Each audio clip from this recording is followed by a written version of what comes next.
दोस्तों आज पेश है अनोखा जीवन दान। ये कवर चित्र है दोस्तों।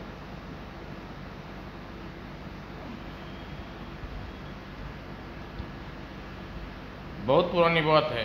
कुमारगढ़ के राज्य में मणि शर्मा नाम का एक ब्राह्मण रहता था। वह बहुत ही छोटा सा परिवार था। पत्नी जयसुधा और पुत्र मनु शर्मा।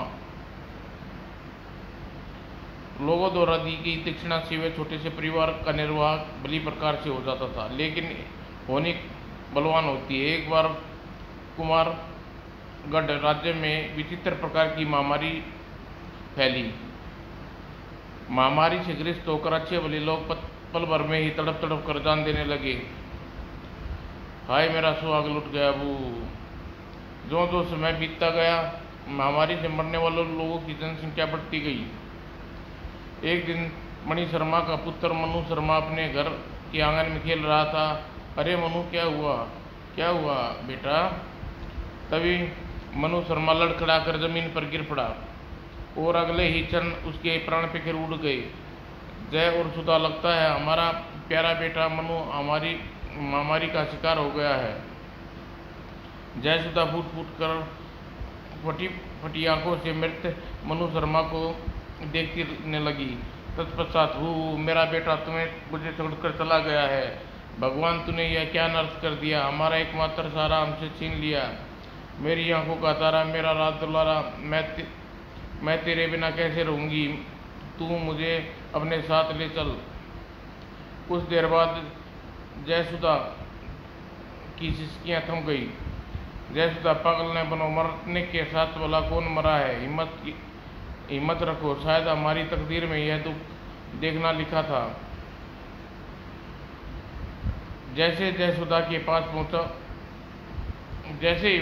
के पास पहुंचा, पहुंचकर मणि शर्मा ने कंधे पर हाथ रखा। उसे एक और लुढ़क गई। ओह जयसुधा को क्या हुआ? लगता है पुत्र के योग में यह बेसुध हो गई है। मणि शर्मा ने झुककर जयसुधा की नाड़ी देखी तो बुरी तरह चौंका। ओह, जयसुधा की नाड़ी बंद है। इसका मतलब मनु शर्मा के साथ जयसुधा भी मेरा साथ छोड़कर चली गई है। मणि शर्मा कुदरत की स्मार से अस्वस्थ सा रह गया। तब संपत्त हृदय से अपनी पत्नी और पुत्र का अंतिम संस्कार किया। तत्पश्चात घर वापस आकर सोचने लगा, एक झटके में मेरा छोटा सा परिवार नष्ट हो गया। अब मैं किसके लिए जीवन का मोह में फंसूं? क्यों न मैं भगवान की तपस्या में डूब जाऊं, इससे मेरे जीवन का उद्धार होगा। उसे जीवन से बैराग हो गया, अतः वह भगवे वस्त्र पहनकर वन की ओर चल दिया। गोमती नदी के वातावरण बड़ा शांत रहता है। मुझे गोमती नदी पर चलकर तपस्या करनी चाहिए। गोमती वन में पहुंचकर वह शिव की तपस्या में लीन हो गया। ओम नमः शिवाय, ओम नमः शिवाय। और मणि शर्मा बिना कुछ खाए पिए तपस्या करता रहा। एक माह में उसका शरीर सूख कर काटा हो गया। ओम नमः शिवाय। एक दिन शिव भगवान साक्षात उसके सामने प्रकट हुए। आंखों खोलो वत्स, हम तुम्हारी सेवा आराधना से बहुत प्रसन्न हूँ। मणि शर्मा ने अगले ही पल आंखें खोली। भगवान, आप मेरा जीवन सफल हो गया प्रभु। मणि शर्मा शिव भगवान के चरणों में गिर पड़ा। उठो मणि शर्मा, उठो। शिव के हाथ का स्पर्श पाते ही कृपा मणि शर्मा पहले की तरह स्वस्थ हो गया। वत्स, वर मांगो। शिव भगवान का कथन सुनकर मणि शर्मा चकरा गया। मैं भगवान से मांगू तो क्या मांगू, मुझे कुछ सुझाई नहीं दे रहा। फिर कुछ सोचकर बोला, भगवान, मेरा छोटा सा परिवार था, वह काल के गाल में चला गया, इसलिए मैं अपने लिए क्या मांगूं, यही समझ में नहीं आ रहा। मैंने तो सपने में भी नहीं सोचा था कि आप मुझे दर्शन देकर मांगने को कहेंगे। अगर आप मुझ पर कुछ देना ही चाहते हैं तो मुझे कोई ऐसी दिव्य दृष्टि दीजिए जिससे मुझे आने वाले भविष्य की घटनाएं साफ साफ समय से पूर्व दिखाई देने लगे। तुमने ऐसा वर क्यों मांगा वत्स? भगवान, अनजाने में रहने के कारण मैं अपने परिवार को महामारी से न बचा सका, लेकिन दिव्य भविष्यवाणी की दृष्टि पाने वाले आने वाले संकट व विपत्तियों और अन्य लोगों से अवगत करा सकूँगा और समय से पूर्व उन लोगों को विपत्ता से जूझने का तैयार रह सकें। वत्समणि शर्मा, तुम्हारे विचार तो अति उत्तम हैं। जाओ, हम तुम्हें वर देते हैं। आज के बाद तुम आने वाले भविष्य की सारी घटनाएं समय से पहले ज्ञात हो जाएंगी। सुनकर मणि शर्मा शिव भगवान से दंडवत प्रणाम किया। तत्पश्चात वत्समणि शर्मा, अब तुम नगर नगर गांव गांव घूमकर अपनी दिव्य दृष्टि से लोगों का भला करो। ध्यान रहे कि तुम अपनी दिव्य दृष्टि का भूलकर भी दुरुपयोग न करना, वरना अनर्थ हो जाएगा। अच्छा भगवान। अगले पल शिव भगवान अंतर्ध्यान हो गए और मणि शर्मा उसी समय कोदम वन से चल पड़ा। राह में सबसे पहले जो राज्य आएगा उसी नगर में जाकर रुक कर दिव्य दृष्टि से उन लोगों का भला करूँगा।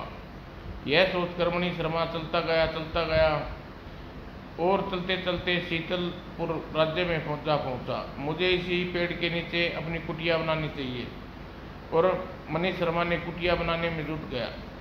कुटिया का निर्माण करके उसने रहने लगा। ओम नमः शिवाय। कुटिया से बाहर गुजरते लोग श्रद्धा से सिर झुकाते और आगे बढ़ जाते।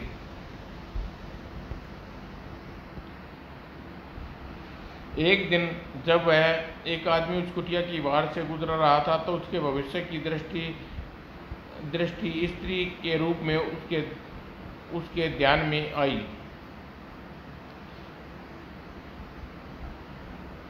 दृष्टि रूप में उसके मणि शर्मा ने, समय तुम्हारे पास से जाते व्यक्ति गुजर रहा है, उसे 7 दिन बाद बड़ी विपत्ति आने वाली है, उसे रोको और आने वाली विपत्ति से सचेत करो।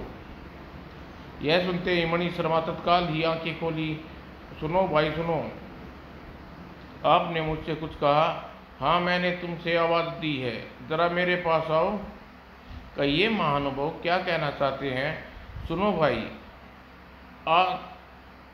आज की रात तुम और तुम्हारे परिवार पर बड़ा संकट आने वाला है। कैसा संकट महात्मा? भाई, आज अर्धरात्रि के बाद मूसलाधार वर्षा होगी। मूसलाधार वर्षा? यह आप क्या कह रहे हैं महात्मा? न तो इन दिनों बरसात का मौसम है, न ही आकाश पर बादल छाए हुए हैं। आज मूसलाधार वर्षा कैसे होगी? चारुदत्त, मेरी बात को मजाक मत मानो। भाई, गंभीरता से मेरी बात सुनोगे तो सदा सुख पाओगे, वरना अनहोनी के हाथों दुख पाओगे। यह सुनकर आदमी जिसका नाम चारुदत्त था वह बुरी तरह सहम गया और उसने हाथ जोड़कर मणि शर्मा से बोला, मुझे माफ़ करना महात्मन, मैं अब आपकी बात गंभीरतापूर्वक सुनूंगा। बताइए, आज की रात मुझे और मेरे परिवार पर क्या संकट आने वाला है? उस संकट से बचने के लिए क्या उपाय है? सुनो चारुदत्त, आज मूसलाधार वर्षा में तुम्हारा पक्का मकान रहकर खंडर हो जाएगा। यदि तुम समय पर तुम्हारा परिवार उस मकान के अंदर रहा तो तुम मकान के मलबे में दबकर अकाल मृत्यु प्राप्त होगी। ओह, यह तो आपने बहुत बुरी खबर सुनाई महात्मा। कृपा करके बताइए, इस विपदा से हम कैसे बचें? चारुदत्त, उसी नगर में तुम्हारा एक दूसरा मकान भी तो है। हाँ महात्मन। तो जाओ, इस समय तुम अपने घर पहुँचो और अपने परिवार के साथ उस मकान को खाली करके अपने दूसरे मकान में चले जाओ। ऐसा करके तुम अकाल मृत्यु से बच सकते हो। ठीक है महात्मा, मैं ऐसा ही करूँगा। घबराया हुआ चारुदत्त उल्टे पांव घर वापस लौट पड़ा। घर पहुंचकर पूरे परिवार को इकट्ठा किया और घोषणा की, हम इसी समय यह मकान छोड़कर अपने दूसरे मकान में जा रहे हैं।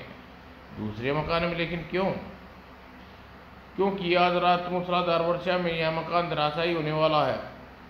कहकर चारुलता ने मणि शर्मा द्वारा बताई बात अपने परिवार वालों को बता दी। चारुदत्त की बात सुनकर तो उसकी पत्नी लीला बोली, स्वामी, आप बहुत भोले हैं। साधु आपसे कुछ कहा और आपने उसकी बात मान ली। मुझे आपकी अकल पर हंसी आ रही है। लीला, तुम कुछ भी कहो, हमें हर हालत में आज की रात अपने दूसरे मकान में बितानी है।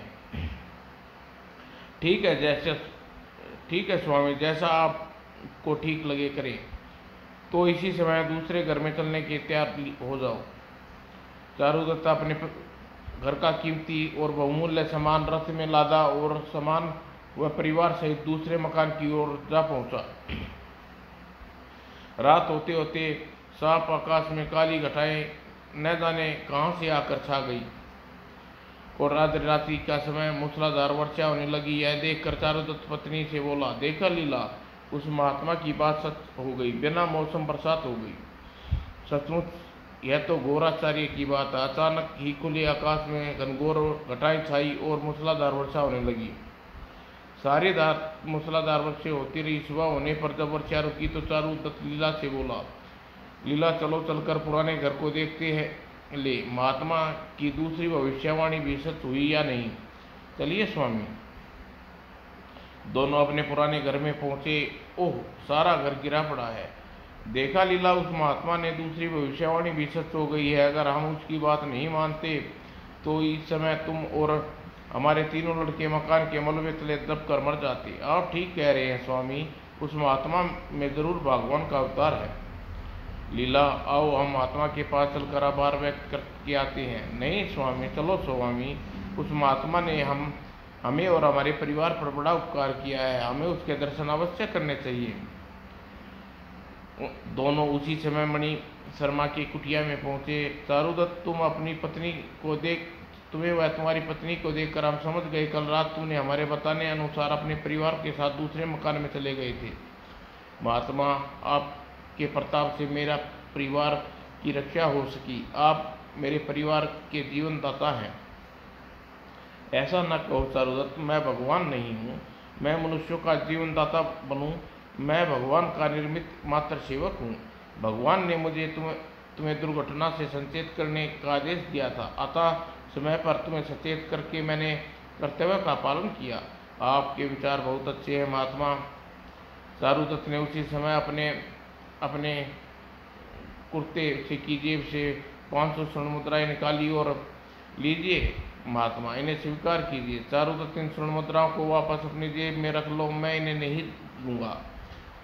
मणि शर्मा की सहजता देख चारुशर्मा, उसकी पत्नी, दोनों मणि शर्मा के आगे नतमस्तक हो गई। उसी दिन सारे शीतलपुर गांव में मणि शर्मा द्वारा चारुदत्त के परिवार के बारे में की गई अनोखी भविष्यवाणी की बात फैल गई। जो भी सुनता जालो तो तले उंगली दबा लेता। लगता है मणि शर्मा नाम का महात्मा कोई दिव्य पुरुष है, तभी तो उसने समय से पूर्व उन्होंने चारुदत्त के ऊपर आने वाले संकट के बारे में भविष्यवाणी कर दी। कुछ भी हो, बड़ी आश्चर्य की बात है, मणि शर्मा को समय से पूर्व सब बातों का पता चल गया और अनहोनी इसी को कहते हैं मेरे भाई। उसी नगर में 4 चोर भी रहते थे। नित्य रात्रि को घरों में घुसकर चोरियां करते। उन तक मणि शर्मा के चर्चे पहुँचे। मणि शर्मा का नाम का वह व्यक्ति हमारे धंधे में बड़ा सहायक सिद्ध हो सकता है। वो कैसे? जब वह भविष्यवाणी के बारे में सब कुछ बता देता है तो क्यों न हम चोरी पर निकलने से पहले उससे पूछ कर निकले कि आज रात घर से निकल किसके घर में चोरी करे और हम ज़्यादा धन प्राप्त होगा। इस प्रकार हम लोग ही माला माल हो जाएंगे। तुम्हारा विचार तो अच्छा है, लेकिन इसके लिए हमें मणि शर्मा का अपहरण करके उसे अपने पास घर लाना होगा। यह कौन सा मुश्किल काम है? हम चारों अट्ठे कट्टे मोस्टंडे, वह अकेला, हम उसे काबू नहीं कर पाएंगे? तो फिर शुभ काम में देरी कैसी? हम अभी उसके पास चलते उसे उठा कर लाते हैं। तुम ठीक कहते हो। चारों चोर उसका अपहरण के इरादे से घर से निकल पड़े। उसी समय शीतलपुर राजमहल में बैठा राजा पीरामल सोच रहा था, आज सारे राज्य शीतलपुर में मणि शर्मा नाम के महात्मा की भविष्यवाणी की चर्चा हो रही है। ऐसे आदमी को हमें भी दर्शन करने चाहिए। यह सोच परिमल रथ पर बैठा और मणि शर्मा के पास मिलने चल निकला। निसंतान है, कोई भी मणि शर्मा के हमारे बारे में कोई ऐसी विचित्र भविष्यवाणी करते जिससे बता सके भविष्य में हम पिता बनेंगे या नहीं। उधर चारों चोर मणि शर्मा के पास पहुंचे। महात्मा, हमें आपकी बड़ी बड़ाई सुनी है आपके पास आए हैं। कहो तुम लोग क्या परेशानी है। महात्मा, हम चारों भाई हैं। हमारे पिता मरणावस्था में पड़े हैं। मरने से पहले एक बार आपके दर्शन करना चाहते हैं।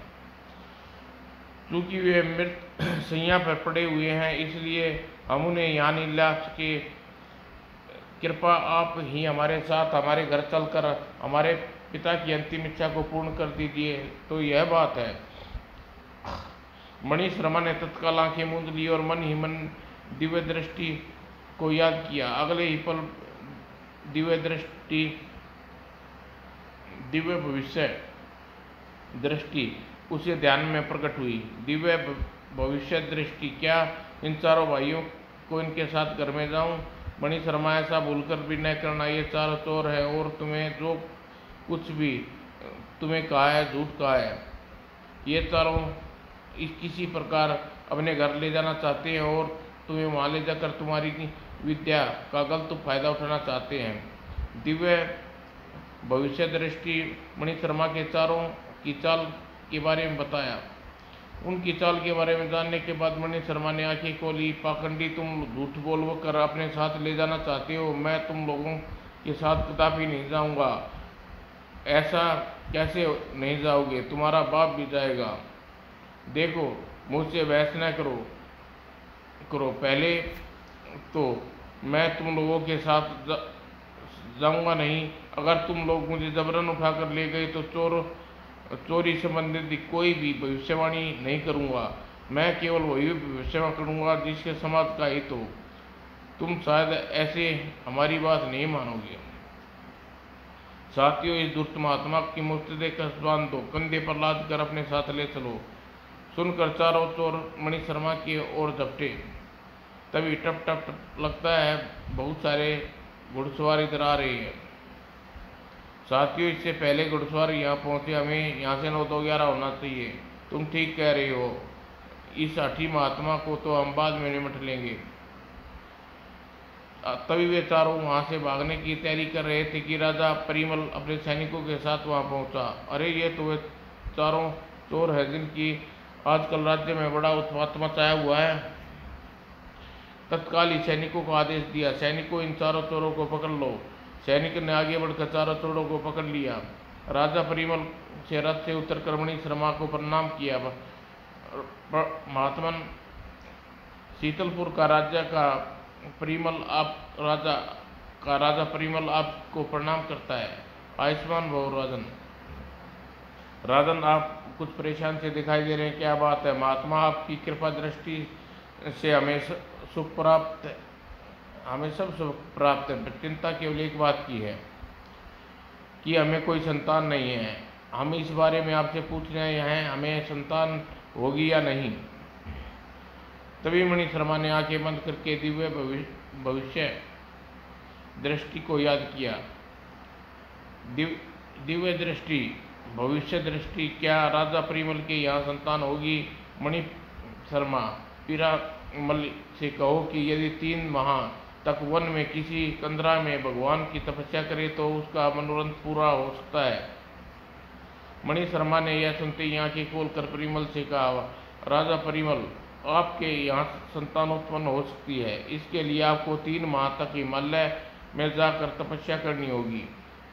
महात्मन, संतान के लिए मैं कुछ भी करने के लिए तैयार हूँ, तो जाओ, तुम्हारा कल्याण होगा। परिमल उसी दिन अपने भगवे वस्त्र पहन लिए और पैदल ही वन की ओर चल दिया। महात्मा मणि शर्मा की भविष्यवाणी सुनकर कम से कम आज तो बंदी हमारे यहाँ संतान होगी। वन में पहुंचकर एक कंदरा खोज ली। तपस्या के लिए कंदरा ठीक रहेगी। और परिमल उस कंदरा में बैठकर तपस्या करने लगा। धीरे धीरे समय तपस्या करते करते 1 माह बीत गया। एक दिन जब तपस्या में लीन था तो गुफा का जोरदार धमाका हुआ और राजा परिमल ने तत्काल आंखें खोली। वो गुफा के बाहर यह चोरी चोरी कौन जा रहा है? उसने आकृति को आवाज दी, रुको, तुम कौन हो? सुनते ही आकृति रुकी और पलटकर उसकी ओर देखने लगी।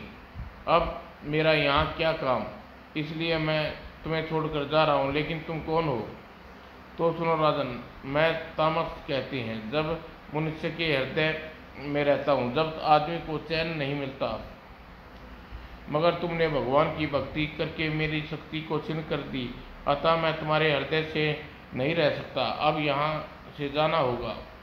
इतना कहकर तामस वहाँ से चला गया और परिमलपुर तपस्या में लीन हो गया। उसकी तपस्या जब 3 माह पूरे होने को हुए तो एक दिन, अरे फिर धमाकों की आवाज़, कौन त्याग कर जा रहा है धड़ाम धड़ाम। उसने आंखें खोली और भयानक सूरत मनुष्य को खड़ा पाया। कौन हो तुम? राजन, मैं राक्षस हूँ। जिस मनुष्य के पास रहता हूँ उसे क्रोध अहंकार भावना पैदा होती है। तुमने सच्चे मन से भगवान की तपस्या की है, इसलिए तुम्हारे हृदय निर्मल हो गया है। अब मैं तुम्हारे निर्मल हृदय में नहीं रह सकता। राक्षस ने परिमल की गुफा छोड़कर चल दिया। 3 माह पश्चात परिमल मणि शर्मा के पास आया। महात्मन, मैंने 3 माह की तपस्या पूरी कराया हूँ। राजन, अब आपके हृदय में तपस्या प्रभाव से तामसी और राजसी प्रवृत्ति निकल गई है। अब तुम राग द्वेष से दूर हो, इसलिए ठीक 9 महीने पश्चात तुम्हारे स्त्री पुत्र को उत्पन्न होगा। परिमल खुशी खुशी अपने महल लौट गया। सचमुच 9 माह पश्चात परिमल की रानी ने एक सुंदर पुत्र को जन्म दिया। मणि शर्मा के आशीर्वाद से मुझे पुत्र रत्न प्राप्त हुआ है। मुझे उस नवजात शिशु मणि शर्मा को आशीर्वाद अवश्य दिलवाना चाहिए। अतः नवजात शिशु को लेकर परिमल उसी समय मणि शर्मा के पास पहुंचा। महात्मा, आपके आशीर्वाद से मेरे यहाँ पुत्र उत्पन्न हुआ है, कृपा से भविष्य के बारे में बताइए। परिमल की बात सुनकर मणि शर्मा ने आंखें मूंद ली और कुछ पल बाद, ओह, यह कैसी अनहोनी है। राजा परिमल का पुत्र केवल 5 दिन का जीवित रहेगा। उसने हड़बड़ा कर आंखें खोली। क्या महात्मा, आप कुछ हैरान हैं? बात ये ऐसी है राजन, तुम्हारे पुत्र के भविष्य के बारे में मैं क्या बताऊं? इस नवजात शिशु को जीवन काल केवल 5 दिन का है। क्या मैं ठीक कह रहा हूँ राजन? 5 दिन पश्चात तुम्हारा पुत्र मर जाएगा। महात्मा, यह आपने कैसी भविष्यवाणी की? मैं निपुता ही बोला था। परिमल की आंखों से आंसू छलक आए। उसकी हालत देख कर मणि शर्मा ने उसे ढांसा बंधाई। राजन, दिल भारी न करो, मेरे होते हुए तुम्हारा पुत्र को कुछ नहीं होगा। मैं मौत के मुंह से भी तुम्हारे पुत्र को खींच लाऊंगा। अब मुझे आपका ही सहारा है महात्मा। तो सुनो राजन, नवजात शिशु को मेरे पास छोड़ जाओ। आज से 6ठे दिन तुम इसे अपने पुत्र को जीवित ले जाना। जो आज्ञा महात्मा। परिमल पुत्र मणि शर्मा के पास छोड़कर महल वापस लौट गया। नवजात शिशु को गोद में लेकर मणि शर्मा उसी समय शिव भगवान की तपस्या में लीन हो गई। ओम नमः शिवाय, ओम नमः शिवाय। उसके तपस्या करते करते 4 दिन बीत गए। आखिर शिव को प्रकट हुए। वत्स, कहो, तुमने मुझे क्या कष्ट है? भगवान, इस बालक का जीवन केवल 1 दिन शेष है। मैं चाहता हूँ इस बालक की उम्र बढ़ जाए। देखो मणि शर्मा, तुमसे इस बालक से पूरी सहानुभूति है। इस बालक के भाग्य बदलने का कार्य मैं नहीं कर सकता। यह कार्य केवल ब्रह्मा जी कर सकते हैं। भगवान, कुछ कीजिए और जैसे भी हो इस बालक की आयु बढ़ा दीजिए। बस, तुम मेरे भगत हो, इसलिए मैं तुम्हें इस बालक को ब्रह्मा जी के पास लिए चलता हूँ और उनसे आग्रह करूँगा कि इस बालक की आयु बढ़ा दें। मणि शर्मा नवजात शिशु को गोद में उठाकर शिवजी के पीछे पीछे चल दिए। शिवजी मणि शर्मा को ब्रह्मा जी के पास पहुँचे। पधारिए शिवजी, कहिए कैसे कष्ट किया, और यह आपके साथ मनुष्य कौन है? ब्रह्मा जी, आप सबका भाग्य लिखते हैं, कृपा करके इस बच्चे की उम्र बढ़ा दीजिए। इस बच्चे का जीवन अब मुश्किल से आधा दिन शेष है। कैलाशपति, यह ठीक है, इस बच्चे का भाग्य मैंने लिखा है, पर भाग्य लिखने के बाद मैं सारा विवरण विष्णु भगवान के पास भेजा करता हूँ। जब अब मैं कुछ नहीं कर सकता, आप स्वयं विष्णु जी चाहे तो कुछ कर सकते हैं, अन्यथा नहीं। तब क्या करें भगवान? चलिए हम विष्णु भगवान के पास चलते हैं, उनसे इस बच्चे की उम्र बढ़ाने की प्रार्थना करेंगे, शायद विष्णु भगवान मान जाएं। चलिए स्थिरता कीजिए देव, बालक की मृत्यु होने में आधे दिन से कम समय शेष रह गया है। शिवजी ब्रह्मा जी और मणि शर्मा को साथ लेकर पवन वेग से विष्णु लोक पहुँचे।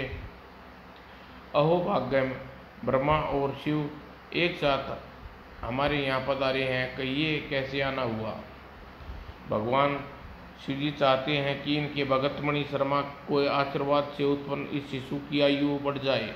इस शिशु के जीवन व्यस केवल समाप्त होने वाला है। सुनकर विष्णु भगवान ने बच्चे की ओर देखा। तब मणि शर्मा ने विष्णु जी से कहा, भगवान मैं इस बच्चे का पिता को वचन दे चुका हूँ, इस बच्चे को कुछ नहीं होगा, इसलिए कृपा करके आप इसके जीवन दान दे दीजिए। ब्रह्मदेव, मैं कभी भी शिवजी और ब्रह्मा जी की बात नहीं ब्राह्मण देव नहीं टाल सकता, लेकिन कठिनाई यह है कि विवरण ब्रह्मा जी के पास भेजते हैं और उस विवरण को अपने पास नहीं रोकता और कार्रवाई करने का यमराज के पास भेज देता हूँ। ओह, यह अब क्या होगा क्या? अब तो यमराज जी कुछ कर सकते हैं। बच्चे की मृत्यु की घड़ी निकट है, कहीं देर न हो जाए, जल्दी चलकर यमराज को रोको, इस बच्चे के प्राण न ले। चलिए भगवान।